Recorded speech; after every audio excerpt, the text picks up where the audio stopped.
Hey Fandom, it's me Aaron for a comics show. I'm talking new comics now. Surprisingly, new comics came out this week. OMG, WTF.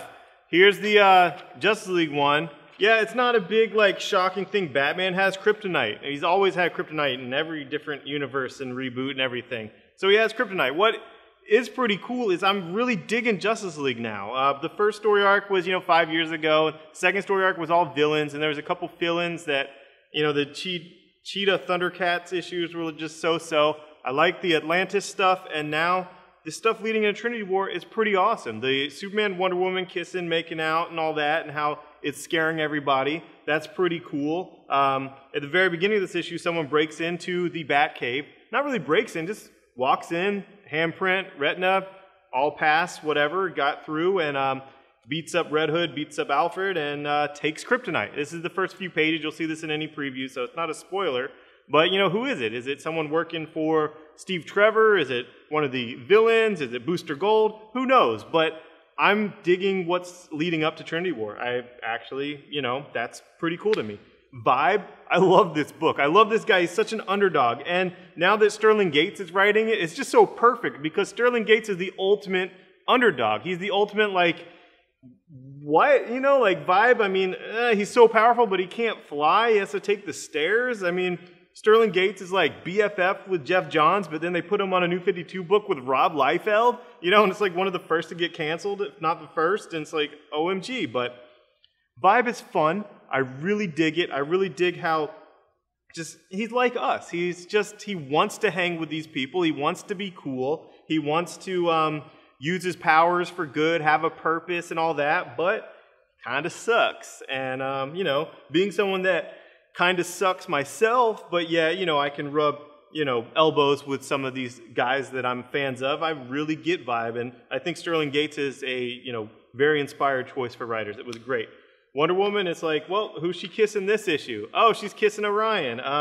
That whole scene only is one page, and it's actually quite cool. It's a little twist. It doesn't deserve to be the WTF fold-out, but no, she's not just going around kissing every dude that she comes across. It actually served the plot. It was good characterization for her, and you guys know how much I love Azzarella's Wonder Woman. Red Hood, it's Tynion's first issue. It's, I'm not a fan of Lobdell, so I did like that Tynion's taking this on. He's Snyder's apprentice, and I like how they're incorporating Red Hood more in with the heroes, and if there's a future for Jason Todd, he'll have to erase his past, so it's another type of reboot, his mind, his past erased. I don't know. I did like Arsenal, Roy Harper, and him confronting his demons of his past and all of his failures. I thought that writing was pretty good. So I'm giving Red Hood another chance, and I love James Tynion. Cool. Dial H. This book might be canceled. I don't know. The sales are low. It's Vertigo-esque. It's in the DC Dark Corner, and I love it. Each issue, the main character, who is a slob, he's a fat dude. He looks like, fat me. And he smokes, and he's just pretty pathetic, but he has this dial where every time he dials it, he gets a different power. And most of these powers are really crappy, obscure, off the wall, sometimes racist, but it's just how he does good with these, just being such a dumbass and getting these powers that are not very mainstream, or you don't really see the way he could really use them for good. It's fun, and it's, I like rooting for this guy. And if this book does get canceled, I would just hope he's like a one-man Doom Patrol, basically. All these characters are so obscure, so weird. It's a one-man Doom Patrol. I'd love to see him and Shade the Changing Man and a few other weirdies in a Doom Patrol if this book gets canceled. But this is volume 1, so support this, give it a shot. If you like weird stuff, if you like the Vertigo-esque hero stuff, because originally, before the New 52, Dial H was going to be a Vertigo book. If you like that kind of stuff, give it a shot. It's not like any of the other 52 books out there. It's, it's in the same vein as the other dark books, but it's just so weird. It's, Age of Ultron. This book, here's the two plots. One is go into the future to confront Ultron where he is, because he's attacking from the future, even though it's so obviously a trap, or go to the past and kill Hank Pym so he never had the opportunity to create Ultron. So, yeah. I don't know. I guess I'm more of a fan of killing Hank Pym. I mean, he is the scientist supreme, but everything he's done really sucked. I mean, I don't think they're going to kill him because Ant-Man, the movie's coming out, but his role in the Marvel Universe is definitely going to be different after this, and we will see. Cardiac, never cared for this character, never, whatever, he obviously hasn't been a major player, but with him being a doctor and Doc Ock Spidey being a doctor, they're really relating, they're really, getting along, and Doc might be getting Ock something to help eradicate the Peter Parker from his brain. And we also get a little bit more of the fallout from the whole Avengers thing. Nova, this book is worth the price of admission just for Rocket Raccoon. I love McGinnis's take on Rocket Raccoon. I like his art here on Nova, and Jeff Loeb has not disappointed me, which is saying something because he has disappointed me plenty recently. I like his past stuff, but this book has been great. I love this Nova, and if you got Guardians of the Galaxy, like, so many people did, I think you should check out Nova. It's, they're going to be fighting the same villain, the same adversaries, and it was great. And Avengers World's out. If you weren't getting the Avengers issues, it's Hickman. And if you like Hickman and Avengers, then I implore you to check out Manhattan Projects. This is his indie book that is just, science is bad. That's all you need to know. This is Volume 2. Volume 1's been out for a while. It has a $1 first issue that we'll give out free here. But essentially, the Manhattan Project was just a cover story for all the other things that these scientists were doing that were terrible. Like, they'd already figured out the atomic bomb stuff, and it's ridiculous. And in this volume, they take on the secret rulers of the world, the Illuminati. Some of them not so secret, like, the President of America, Truman, all that. And it just gets really dark and really crazy. I love the Space Dog, though. This is my favorite. But this book, though it gets so dark, it ends with some hope. It ends with JFK. JFK is always great. That turned out really well for him in American history. But this book, I can't say enough about it. I really think that if you like weird science stuff, you will dig it. And you can watch my Best of 2012 video to see me more in depth talking about it. Got a couple franchise books. You guys know how much I like, 80s stuff.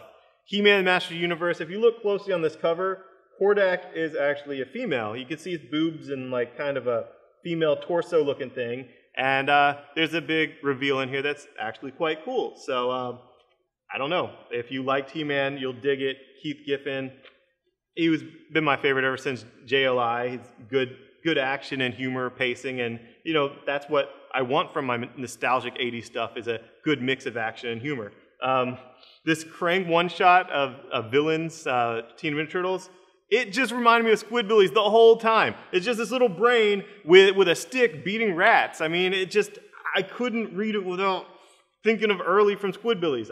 Joshua Williamson wrote it, and he is a friend of mine, a friend of the store. He's done a lot of great fun stuff for Image and DC, and this was a fun single issue of what makes Krang tick, his battle to gain the respect of his father, and how this is carrying out to the whole fight with the Turtles. And I dug it.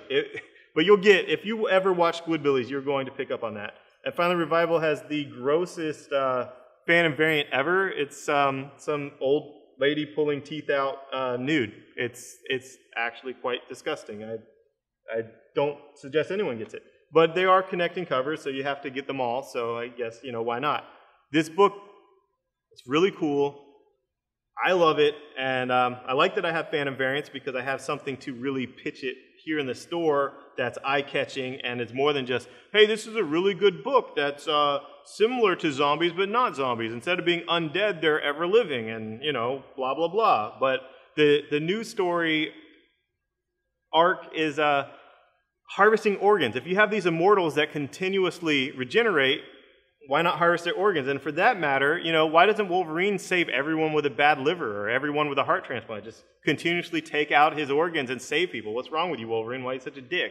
But Revival is just a great story. Just the rural noir, that subgenre is just really cool. So give that a shot. And it does have a $1 first issue, which we give out free here at a comic shop. And finally, we have the third part of Harbinger Wars. This is Bloodshot.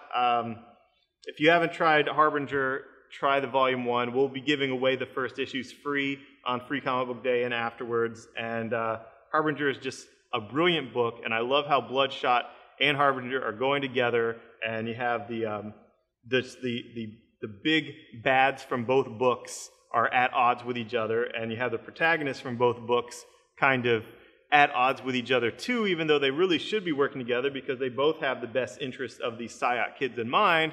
But, you know, it's very, very violent and very heady, and I just love everything about Valiant, and I can't wait for Quantum and Woody, that book with the Super Goat. I still have my Super Goat in action figure, and thank you, Valiant, for all the great things you do, and I can't wait to be giving away the dollar issues for free when they come out on Free Comic Book Day. So, thanks guys, bye-bye. Thanks for watching. Click subscribe, go to our Facebook and share the video. Keep an eye out for our Friday videos, and if you're local, we have a few events coming on in the Geek Easy with our beer bar. We have Comics and Comics, which is stand-up comedians in the comic shop on Thursday the 18th, 9 o'clock on.